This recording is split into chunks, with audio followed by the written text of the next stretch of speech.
아버지 날을 받아서 세상의 모든 아버지는 위대합니다. 왜냐하면 그 아버지라는 그 이름 안에 아버지가 된 사람에게 있는 끊을 수 없는 사랑이 있는데 그것이 아버지의 사랑인데 이 사랑은 원래 근원지가 하나님 아버지에게서 온 것입니다.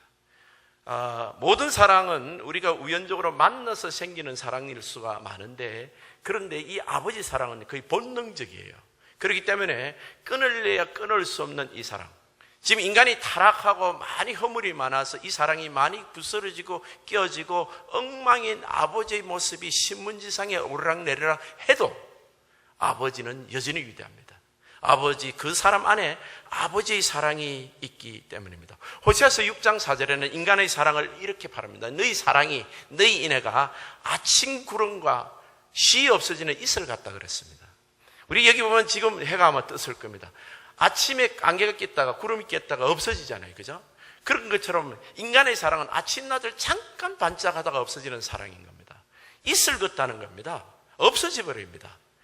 그런데 그래서 우리 인간 세상에서 보는 우리 사랑들이 모든 이런 노래들은 보면 처음에는 그런 좋다고 그러다가 조금 있으면 슬프다가 야단입니다.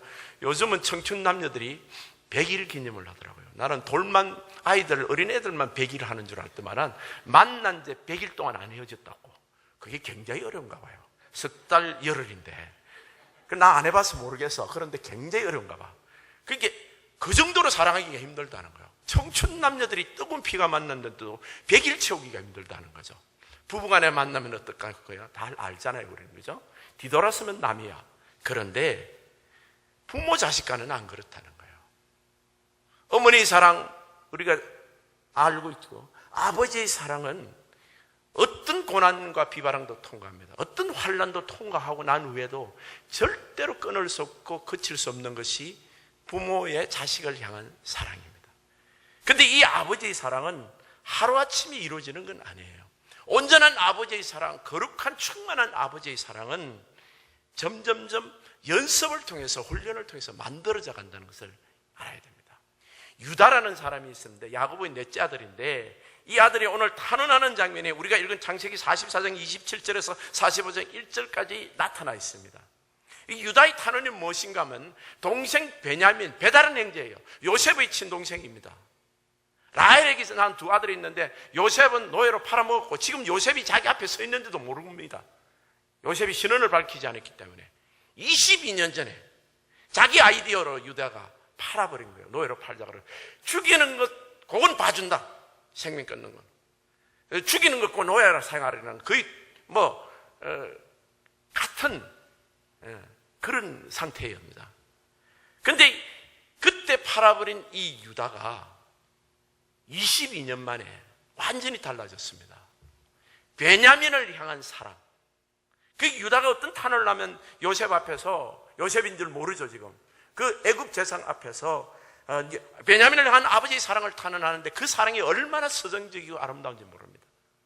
아주 웅변적이에요. 이 성경의 이 본문을 읽으면서 많은 사람들이 눈물을 흘립니다. 왜냐하면 오늘날 이 시대에 정말 이런 사랑이 필요하거든요. 그런데 사람이 동생을 사랑하는데 마치 아버지가 사랑하는 사랑을 지금 하고 있는 것입니다. 유다는 20년 전에, 정확히 말하면 22년 전에는 동생 요셉을 사랑하지 못했습니다. 형들과 같이 동생을 시기를 했습니다. 이 아버지가 내 아들이, 내 아내가 있는데 그 중에 라헬이라는 아내만 사랑하고 그 집 아들 둘만 사랑하는 거예요.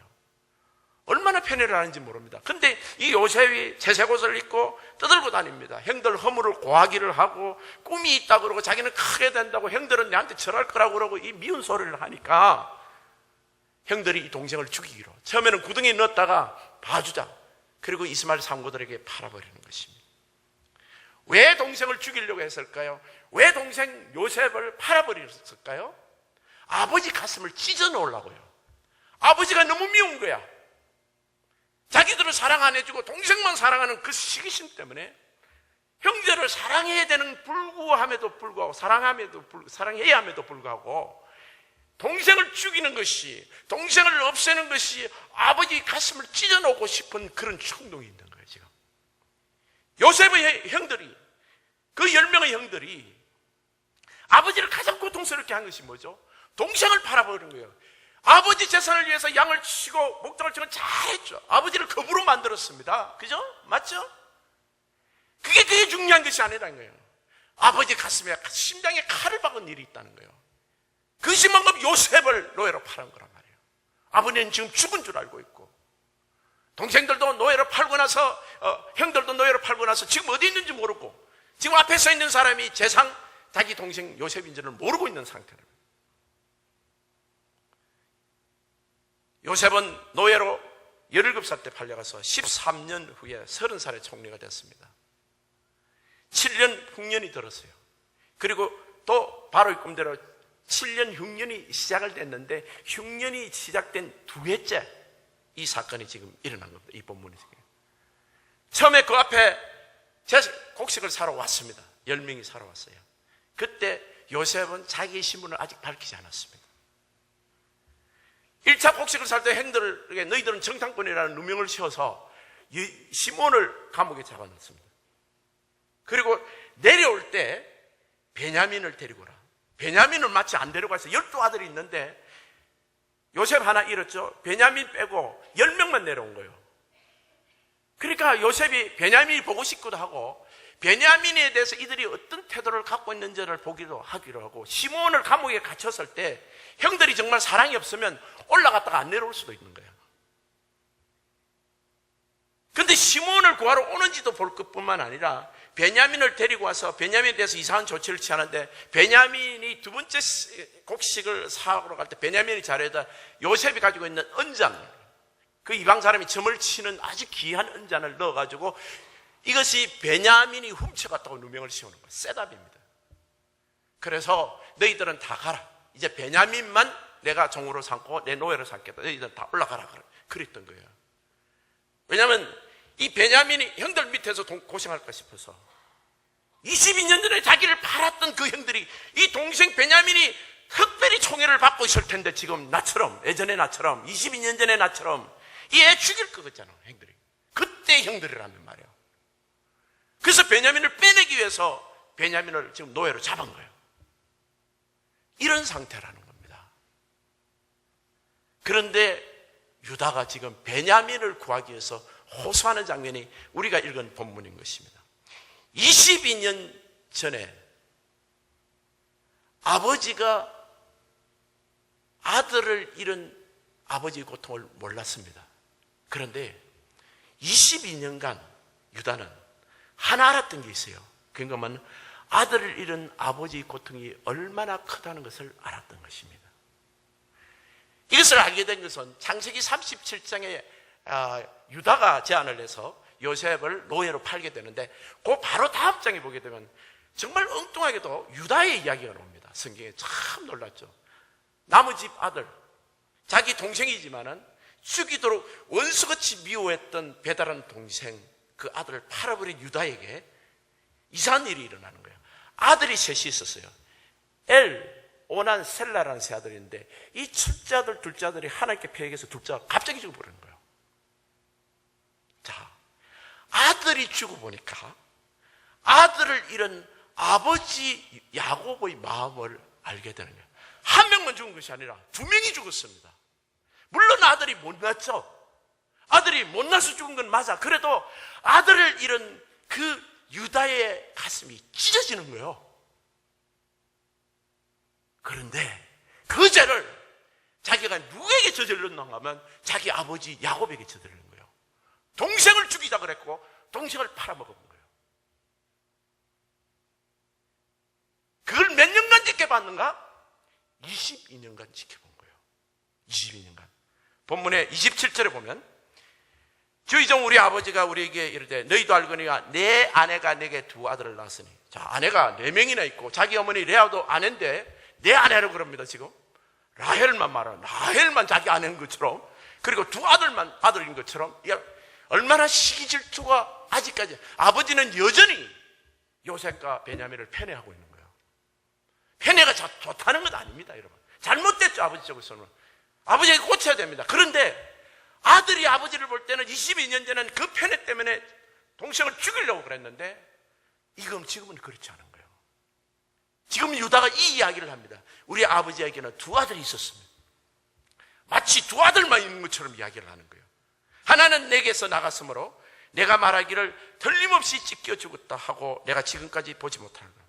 우리 아들이 찢겨 죽었습니다.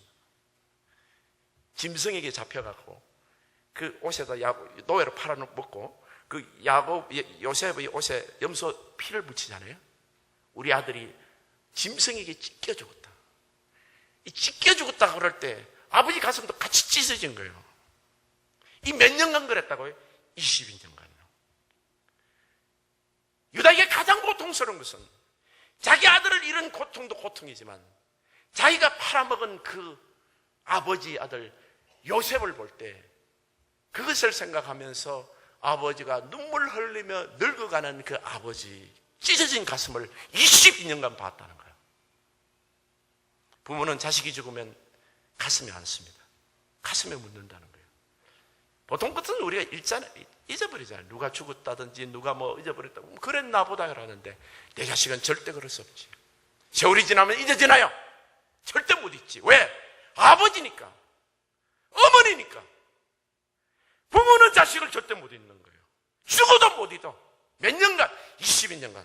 아니 220년간도 못 잊죠.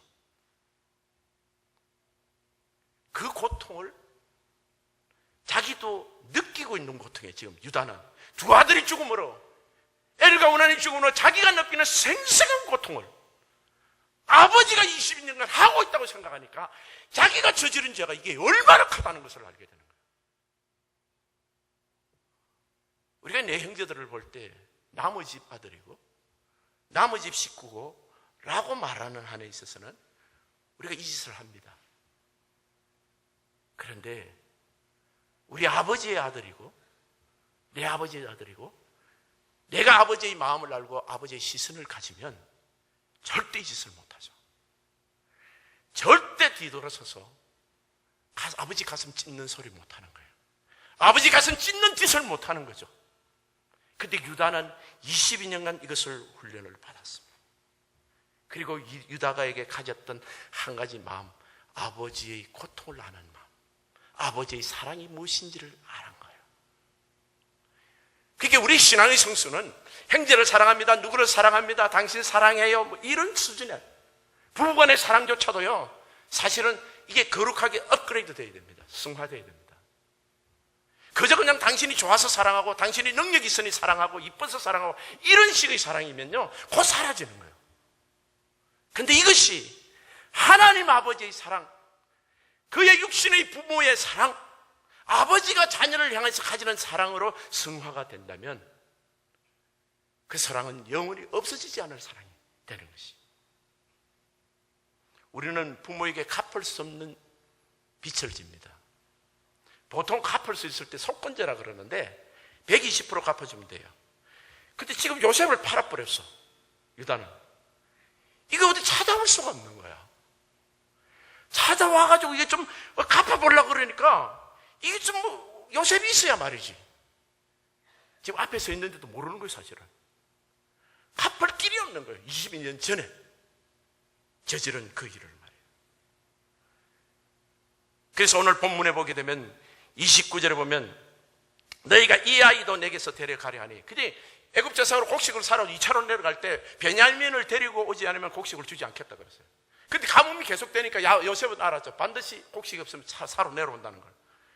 아이도 데리고 이제 가야 됩니다. 그래서 아버지를 처음에 안 보내주겠다는, 베냐민을 안 보내주겠다는 그 아버지를 설득해서 겨우겨우 설득해서 자기 아들, 유다는 자기 아들을 담보로 잡고 이 아이를 데리고 내려온 거예요. 그래서 내게서 데려가려니 만일 죄가 그 몸에 미치면 나의 흰머리를 설파하며 서울에 내려가게 하리라. 내가 지금 엄부에 내려가게 되고 내가 죽게 된다는 것이에요. 그래서 30절에 이렇게 말합니다. 아버지의 생명과 아이의 생명이 서로 하나로 묶였거늘 그랬습니다. 부모 자식 간에는 분리된 생명이 아니라는 거예요. 물론 우리 몸에서 났지만은요 붙어 있는 거예요. 이걸 연합신앙이라고 하는데 우리가 그리스도와 함께 하나가 돼 있어요. 우리가 거듭날 때 하나가 돼 있고 사는 것도 그리스도 안에 우리 생명이 연합돼서 살아있는 거예요. 그런데 이 생명이 연합되는데 육신적으로 부모 자녀 간에는 이 생명이 연합되어 있다는 거예요. 아들이 죽으면 아버지도 죽는 거예요. 아들이 살아야 아버지가 사는 거예요. 이 아들은 몰라. 사실은. 아들은 아버지의 사랑을 제대로 모르는 상태예요.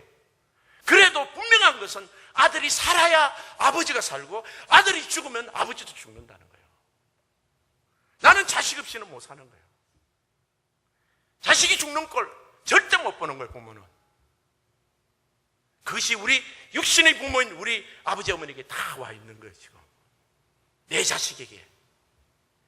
그런데 내 옆에 있는 이웃집 자식도 그런 부모의 사랑을 받고 있다는 사실을 내가 정말 철저하게 깨달아야 되는 거예요. 아주 피부에 소름이 끼치도록 깨달아야 되는 겁니다. 그래야 함부로 대하지 않죠. 함부로 노예로 팔아먹지 않죠. 함부로 뭐라 그랬죠? 구덩이에 죽이려는 생각을 안 하게 되는 거죠. 그래서 오늘 말합니다. 30절에 아버지의 생명과 아들의 생명이 서로 하나로 묶여 있거늘 이제 내가 주의 종 우리 아버지에게 돌아갈 때 아이가 우리와 함께 가지 아니하면, 만약 내가 베냐민을 데리고 집으로 돌아가지 아니하면 무슨 일이 생기는가? 30일째 아버지가 아이의 없음을 보고 죽으리니. 지금 이제 진짜 죽습니다. 22년간 요셉이었을 때 참 죽을 생명을 겨우겨우 부지하고 노인이 살았는데 이제 지금 나이도 늙었고 베냐민까지 없어졌다면 우리 아버지 죽습니다. 그 고통을 유다가 지금 이야기를 하는 거예요. 누구한테? 그 애굽 제상 앞에서 울면서 눈물로 호소를 하는 거예요. 그래서 내 종을 담보를, 내 종의 아이에게 담보를 했는데 내가 이거 오해를 꼭 따라갑니다. 이 아이를 꼭 데리고 가야 됩니다. 여러분, 여기 본문에 보면은 아버지란 단어가 10번이 나와요. 본문 27절에서 45장 1절까지 한번 세워보니까 계속 우리 아버지 이야기합니다. 옛날에는 우리 기분, 내 감정이었어요. 미워 죽겠는 저 동생 저놈, 저걸 어떻게 죽일까? 우리가 작당해서 죽이자. 우리 기분을 이야기했는데 그때는 아버지 생각도 없었어요. 아버지는 미움의 대상이었었고. 근데 지금 유다는 아버지 생각을 가득한 거예요. 우리 아버지 때문에 이 아들을 살아야 되는 겁니다. 세상의 모든 영혼이 살아야 될 이유는 우리 아버지 때문이에요. 여러분이 이 땅에서 살고 여러분이 축복받고 사랑받았고 하나님 안에서 건강히 살아야 되는 이유는 우리 아버지 때문이에요. 한 영혼이 천하보다 귀한 거예요, 우리 아버지는. 근데 그것이 그냥 이론이고 말이 아니라 내 피부로 느끼고 배우는데 22년간 걸린 것이 유대가. 신앙은요, 아버지의 사랑, 내 형제를 향한, 나를 향한 아버지의 사랑은 말할 것 없고 내 이웃 향한, 나가 원수처럼 생각하는 그를 향한 아버지의 사랑을 깨닫는 거예요. 그게 신앙입니다. 아버지가 그를 향하여 어떤 사랑을 붓는거라는 것을 깨닫는 거예요.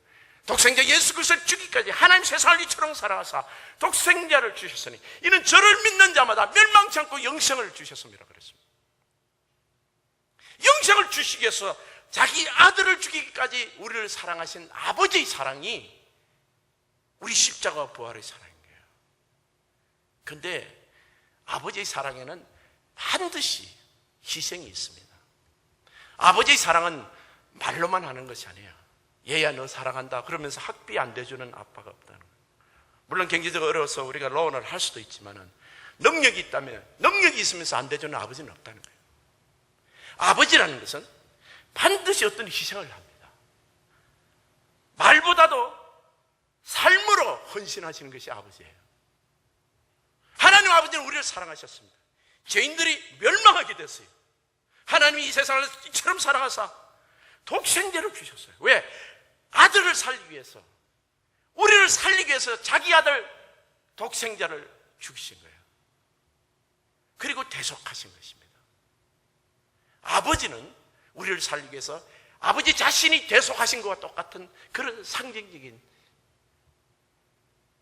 사건이에요. 그게 아버지는 우리를 살리기 위해서 자신을 대속했습니다. 자신을 내놓은 거예요. 자신의 몸을 담보로 내놓으시고, 그분이 하나님 사랑에 오신 분이 예수 그리스도입니다. 예수 그리스도가 하나님 사랑이고 예수 그리스도가 우리를 위해서 대신 죽으신 거예요. 그래서 그분은 죄가 되시고 우리 죄를 모두 가져가시고 우리는 그분 안에서 의가 되신 거예요. 그러면 유다는 지금 동생 베냐민을 사랑하는데 말로만 사랑하냐고 말로만 아파하는 것이 아니라 우리 아버지가, 우리 베냐민이 없으면 우리 아버지 죽습니다. 이 베냐민을 살리기 위해서 유다가 무슨 짓을 했습니까? 본문 33절에 나옵니다. 이제 주의종으로 그 아이를 대신하여 머물러 있어 내 주의종이 되게 하시고 그 아이는 그의 형제들과 함께 올려보내소서. 만약 이 아이가 잘못해서 도둑질해서 노예로 평생이 있다면 제가 노예로 가겠습니다. 내가 내 동생을 22년 전에 팔아서 노예로 만들었는데 내가 이 베냐민이 다시 그런 것을 내가 볼 수 없습니다. 이 아이는 살려서 우리 형제들과 보내야 됩니다. 아버지 전에 보내야 됩니다. 내가 대신 노예가 되겠습니다. 아버지 사랑은요, 반드시 자신의 헌신이 있습니다. 목숨까지라도 자녀를 위해서 자신을 주실 각오가 되는 거예요. 하나님 아버지는 자신의 목숨까지도 우리를 위해서 주실 그 사랑인 거예요. 대신 감당하신 겁니다, 여러분. 우리가 형제의 허물을, 요즘은 그 인터넷 이렇게 여러분 문자 찍을 때 내가 문자 찍는 그것이 다른 사람의 허물을 말하는 문자가 보내는 것이 얼마나 많은지 몰라요.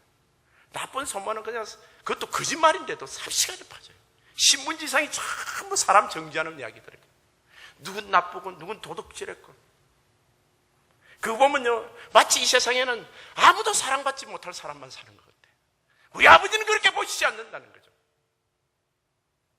우리 아버지는 자신의 아들 독생자를 보내주셔서 그들을 살리게 하요.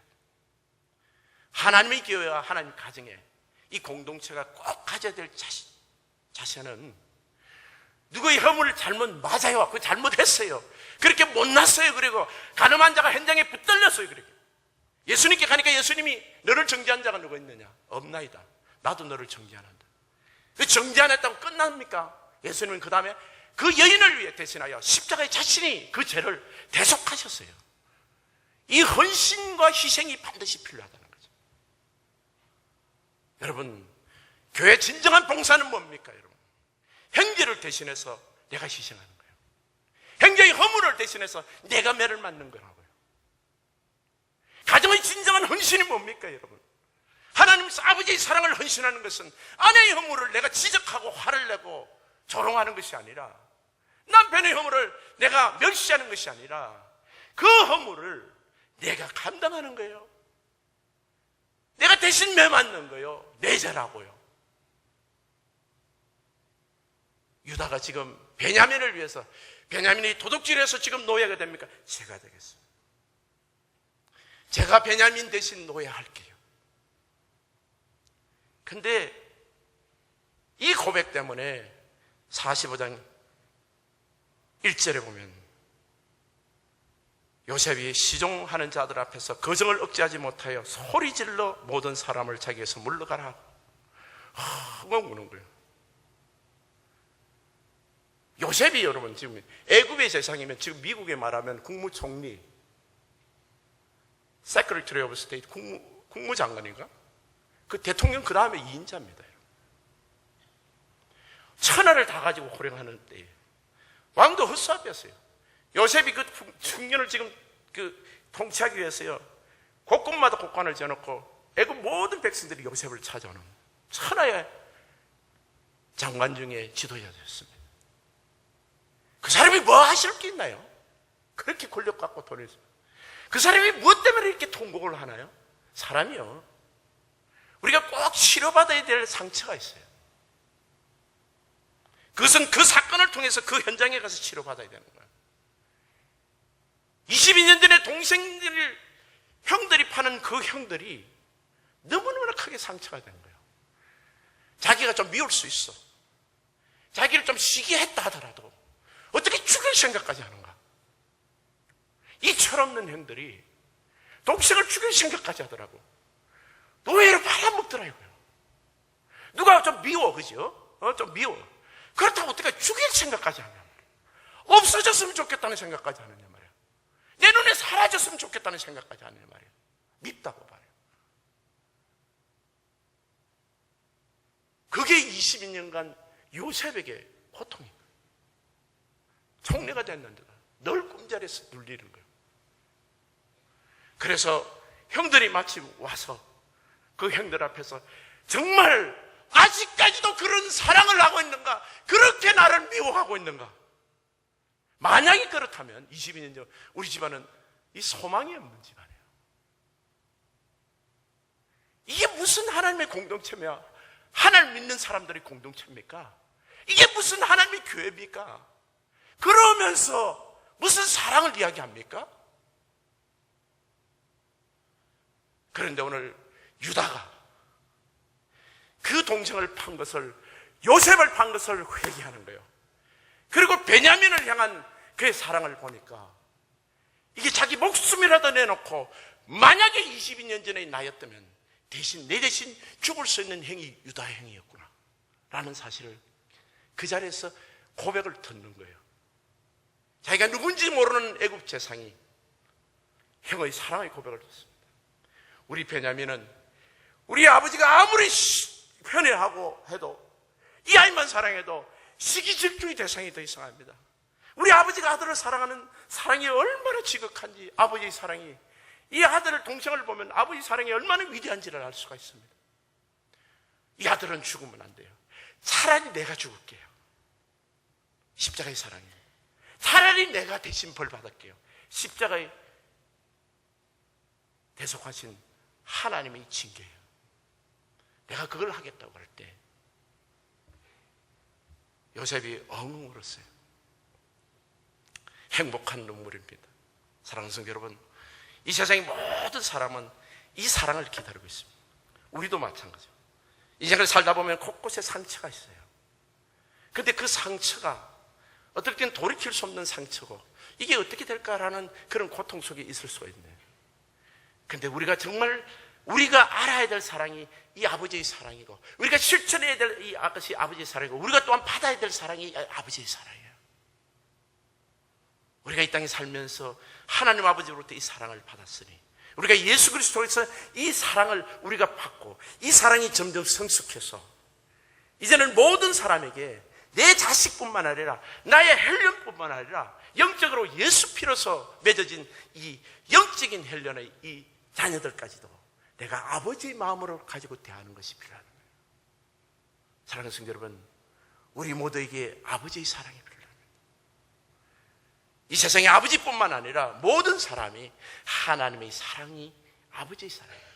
이 사랑으로 사랑하시고 치유받으시고 또 치유하시는, 그래서 우리 땅끝까지 복음을 전하러 나갈 때 우리가 갖고 있는 어떤 툴이나 무슨 그게 아니에요, 여러분. 하나님의 이 사랑을 갖고 가느냐, 아버지의 사랑. 한 민족을 볼 때 아버지의 사랑을 가지고, 한 영혼을 볼 때 아버지의 사랑을, 내 이웃을 볼 때 다른 사람은 뭐라 그래도 그럴지라도 나는 아버지의 사랑으로 그 자리에 가고 대속해주는 우리 주님의 사랑을 대신 실천하려고 하는, 그래서 나를 헌신하는 그런 성도님 되셔서 우리가 모이는 곳곳마다 천국이 일게 하시고 하나님의 사랑이, 아버지의 사랑이 넘치는 그런 모임이 되기를 예수님 이름으로 축복합니다.